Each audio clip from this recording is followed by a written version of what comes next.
Rebecca the change maker എന്ന ചാപ്റ്ററിലെ ആക്ടിവിറ്റീസാണ് ഇന്ന് നമ്മൾ നോക്കാൻ പോകുന്നത്. അപ്പോൾ സബ്സ്ക്രൈബ് ചെയ്യാത്തവരൊക്കെ ഒന്ന് സബ്സ്ക്രൈബ് ചെയ്തേക്കണേ. സോ നമുക്ക് ഫസ്റ്റ് ആക്ടിവിറ്റി സ്റ്റാർട്ട് ചെയ്യാം. ഇവിടെ ഫസ്റ്റ് ആക്ടിവിറ്റിയിൽ read the story and complete the following sentences. ഇവിടെ സ്റ്റോറിയിലുള്ള കുറച്ച് സെൻറ്റൻസസ് ഇവിടെ തന്നിട്ടുണ്ട്, കംപ്ലീറ്റ് ആയിട്ട് തന്നിട്ടുമില്ല. അപ്പോൾ അതൊന്ന് ഫില്ല് ചെയ്യാനാണ് പറഞ്ഞിട്ടുള്ളത്.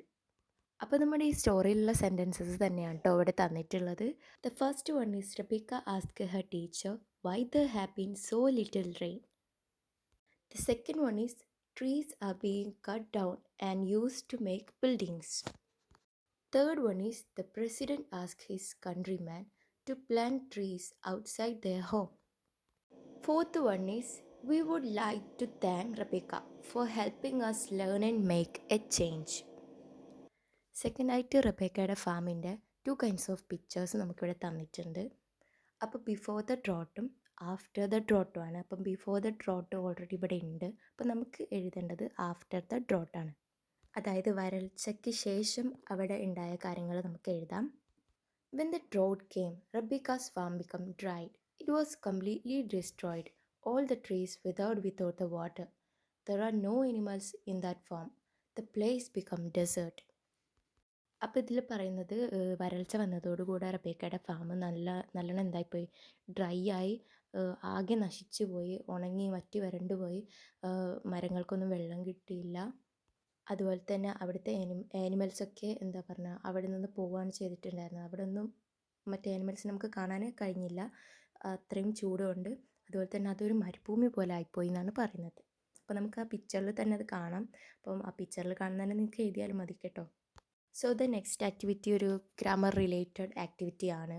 സിംഗുലറും പ്ലൂറലൊക്കെ നോക്കി നമുക്ക് ചെയ്യേണ്ടതാണ്. അപ്പം താഴെ കൊടുത്തിരിക്കുന്ന 2 പിക്ചർ നമുക്കിവിടെ കാണാം. അത് ഒന്ന് the man is dumping waste on the road. ഒരാൾ റോഡിലേക്ക് വേസ്റ്റ് വലിച്ചെറിയാണ്. രണ്ടാമത്തേത് the children are clapping the hands. കുട്ടികളൊക്കെ കൈ ഇങ്ങനെ മുട്ടുന്നതാണ് ഇവിടെ കൊടുത്തിട്ടുള്ള പിക്ക്. അപ്പോൾ നമുക്ക് ഇതുപോലെ താഴെ കൊടുത്തിരിക്കുന്ന 4 പിക്ചർ നോക്കിയിട്ട് ഇതേമാതിരി നമുക്ക് എഴുതി കൊടുക്കണം. സിംഗുലർ ആണെങ്കിൽ സിംഗുലർ ആക്കും, പ്ലൂറൽ ആണെങ്കിൽ പ്ലൂറൽ സെൻറ്റൻസും വെച്ചിട്ട് എഴുതാം. അപ്പോൾ പ്രത്യേകിച്ചൊന്നുമില്ല. സിംഗുലർ ആണെങ്കിൽ നമ്മൾ ആ ഒരു നെയിമിൻ്റെ കൂടെ ഈസ് ചേർത്ത് കൊടുക്കും. പ്ലൂറൽ ആണെങ്കിൽ നൗണിൻ്റെ കൂടെ നമ്മൾ എന്ത് കൊടുക്കും, ആറ് കൊടുക്കും. അതാണ് നമുക്കിവിടെ ചെയ്യാനുള്ളത്. അപ്പം അത് നോക്കിയിട്ട് നമുക്ക് സെൻറ്റൻസ് മേക്ക് ചെയ്യാം. അപ്പോൾ ഇവിടെ ഒരാൾ വോൾ പെയിൻറ്റ് ചെയ്യുന്നുണ്ട്. അപ്പം ഒരാളാണ്. അപ്പം man is painting the wall എന്ന് എഴുതാം. രണ്ടാമത്തെ പിക്ചറിൽ ഒരു പെൺകുട്ടി ഒരു പ്ലാന്റ് നടുന്നതാണ് കാണാൻ പറ്റുന്നത്. അപ്പം A girl is planting A sapling എഴുതാം. അതായത് അവൾ ഒരു കുട്ടിയാണല്ലോ. അപ്പം A girl is planting A sapling എഴുതാം. മൂന്നാമത്തെ പിക്ചറിൽ ഒരു പയ്യൻ അവൻ വേസ്റ്റ് ബിന്നിലേക്കൊരു വേസ്റ്റ് ഇടുന്നതായിട്ട് കാണാം. അപ്പം ഒരു പയ്യനാണല്ലോ. അപ്പോൾ നമുക്ക് the boy is disposing waste in A bin എന്ന് എഴുതാം, അല്ലെങ്കിൽ ഇൻ എ വേസ്റ്റ് ബിൻ എന്നും എഴുതാം. നാലാമത്തെ പിക്ചറിൽ ഇവിടെ കുറച്ച് ഗേൾസ് ഫുട്ബോൾ കളിക്കുന്നത് കാണാം. അപ്പം നമുക്ക് എന്ത് ചെയ്താം, ഗേൾസ് ആർ, കാരണം കുറേ കുട്ടികളുണ്ട്, അതുകൊണ്ട് ഗേൾസ് ആർ പ്ലേയിങ് ഫുട്ബോൾ. ഇനി അടുത്തത് nature club of Rebecca school has decide to conduct a short film festival on climate change. Prepare a script for announcement in the morning assembly. അപ്പോൾ morning അസംബ്ലിയിൽ ഈ റബേക്കയുടെ nature ക്ലബിലുള്ള ആൾക്കാരൊക്കെ കൂടെ ചേർന്നിട്ടൊരു short film festival വെക്കുന്നുണ്ട്. എന്തിന്, climate ചേഞ്ചിൻ്റെ ഒരു ഭാഗമായിട്ട്. അപ്പം അതിന് വേണ്ടിയിട്ടുള്ളൊരു അനൗൺസ്മെൻറ്റ്, അസംബ്ലി പറയാൻ വേണ്ടിയിട്ടുള്ളൊരു അനൗൺസ്മെൻറ്റ് ഉണ്ടാക്കണം. അപ്പോൾ നമുക്കതെങ്ങനെ എഴുതാം, good morning all of you. We the Tambia girls academy has decide to conduct a short film festival on climate change at school auditorium on 20th November 2024 from 11 a.m. to 2 p.m. Chief of the Masal community will inaugurate our program. We, the Nature Club members, are warmly welcoming all of you in this program. അപ്പോൾ നമുക്ക് ഇങ്ങനെ എഴുതാം. ടൈമൊക്കെ വേണമെങ്കിൽ നിങ്ങൾക്ക് change ചെയ്യാം കേട്ടോ. ഇനി അടുത്ത question, purse of words that given the same sound but different meaning R given the bracket. അപ്പം ഡിഫറെൻറ്റ് മീനിങ് ഉള്ള എന്നാൽ കേൾക്കുമ്പോൾ ഒരേപോലത്തെ സൗണ്ട് വരുന്ന കുറച്ച് വേർഡ്സ് ഇതിൽ ബ്രാക്കറ്റിൽ നമുക്ക് ഓരോ ക്വസ്റ്റ്യൻ്റെ സൈഡിൽ കൊടുത്തതായിട്ട് കാണാം. അപ്പോൾ ഈ ബ്ലാങ്ക് സ്പേസിൽ അതിലേത് വേർഡാണോ വരേണ്ടത് അതെടുത്ത് എഴുതാം.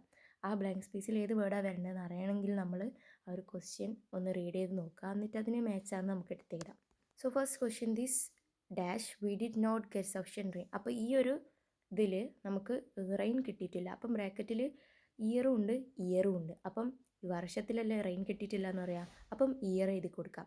അല്ലാണ്ട് ചെവി എന്നുള്ള അർത്ഥത്തിൽ വെച്ചിട്ട് നമ്മൾ എഴുതരുത്. അടുത്തത് the boy saw a small dash on the ട്രീൻ്റെ ട്രങ്കിൽ എന്തോ ഒരു സാധനം ഒരു ബോയ് കണ്ടു. അപ്പം ഇവിടെ വോൾ എന്നുമുണ്ട് ഹോൾ എന്നുമുണ്ട്. അപ്പം ഹോൾ എന്ന് പറഞ്ഞാൽ ഒരു ദ്വാരമാണ്. വോൾ എന്ന് പറഞ്ഞാൽ നമ്മൾ എല്ലാം കൂടി ഇങ്ങനെ ഒരുമിച്ച് പറയുന്നൊരു വേർഡാണ്. അപ്പം നമ്മൾ ഹോളാണ് കണ്ടത്. അപ്പം HOLE എന്ന ആ ഒരു വേർഡ് നമുക്ക് അവിടെ എഴുതി കൊടുക്കാം. Next question, we need dash to breathe in. അപ്പം നമുക്ക് ശ്വസിക്കാൻ എന്തോ വേണമെന്നാണ് പറയുന്നത്. ബ്രാക്കറ്റിൽ ഹെയർ എന്നും കാണാം എയർ എന്നും കാണാം. അപ്പോൾ നമുക്ക് ശ്വസിക്കാൻ എയർ ആണ് വേണ്ടത്. അപ്പോൾ നമുക്ക് എയർ എന്ന് എഴുതി കൊടുക്കാം. So next question, the country is entering A nu dash in development. എന്തോ ഒരു കാര്യത്തിലേക്ക് കൺട്രി ഡെവലപ്മെൻറ്റിലേക്ക് പോയി എന്നാണ് പറയുന്നത്. അവിടെ ഫേസും ഉണ്ട് ഫേസും ഉണ്ട്. അപ്പം ഒന്ന് മുഖം എന്നാണ് അർത്ഥമാക്കുന്നത്, രണ്ടാമത്തത് പുതിയൊരു ഭാഗം അല്ലെങ്കിൽ അങ്ങനെയാണ് അർത്ഥമാക്കുന്നത്. അപ്പോൾ നമുക്ക് ആ PHASE എന്നുള്ള വേർഡ് അവിടെ എഴുതി കൊടുക്കാം. The elders decide to dash a letter to the president of Kenya. അപ്പം മുതിർന്നവർ ചേർന്നിട്ട് കെന്യയിലുള്ള പ്രസിഡൻറ്റിന് എന്തോന്ന് ലെറ്റർ കൊടുക്കാൻ തീരുമാനിച്ചു. അപ്പം അവിടെ റൈറ്റും ഉണ്ട്. അപ്പോൾ സൗണ്ടൊക്കെ കേൾക്കുമ്പോൾ ഒരേമാതിരി തോന്നുമെങ്കിൽ നമ്മൾ ലെറ്റർ എഴുതല്ലേ ചെയ്യുക. അപ്പോൾ നമ്മൾ റൈറ്റാണ് അവിടെ എഴുതേണ്ടത്. ഓക്കെ, രണ്ടാമത്തെ വേർഡ്. ഓക്കെ, അപ്പോൾ നിങ്ങൾക്കൊക്കെ അറിയാം എന്നാൽ ഞാൻ പറയുകയാണ്. So next question, the classroom is dash now. അപ്പോൾ ക്ലാസ് റൂം ഇപ്പം എന്തോ ആണ്. അപ്പോൾ ഇവിടെ ക്വിറ്റും ഉണ്ട് ക്വയറ്റും ഉണ്ട്. അപ്പോൾ ക്വിറ്റ് എന്ന് പറഞ്ഞാൽ പുറത്തേക്ക് വന്നുള്ള അർത്ഥമാണ്. അപ്പം ക്വയറ്റ് അപ്പം ശബ്ദമൊന്നും ഇല്ലാണ്ടിരിക്കുവാണ്. അതായത് നല്ലൊരു കാമായിട്ടുള്ളൊരു അന്തരീക്ഷമാണ്. അപ്പോൾ നമ്മൾ ഫസ്റ്റത്തെ ക്വയറ്റാണ് എഴുതേണ്ടത്, മറ്റേത് ക്വിറ്റ് എന്നാട്ടോ പറയാം. അപ്പോൾ ഈ ഒരു ആക്ടിവിറ്റി ഇത്രയേ ഉള്ളൂ. അപ്പോൾ നമുക്ക് നെക്സ്റ്റ് വീഡിയോയിൽ കാണാം. അപ്പോൾ എല്ലാവരും സബ്സ്ക്രൈബ് ചെയ്തിട്ട് വെയിറ്റ് ചെയ്ത് നമുക്ക് അടുത്ത വീഡിയോയിൽ കാണാം കേട്ടോ.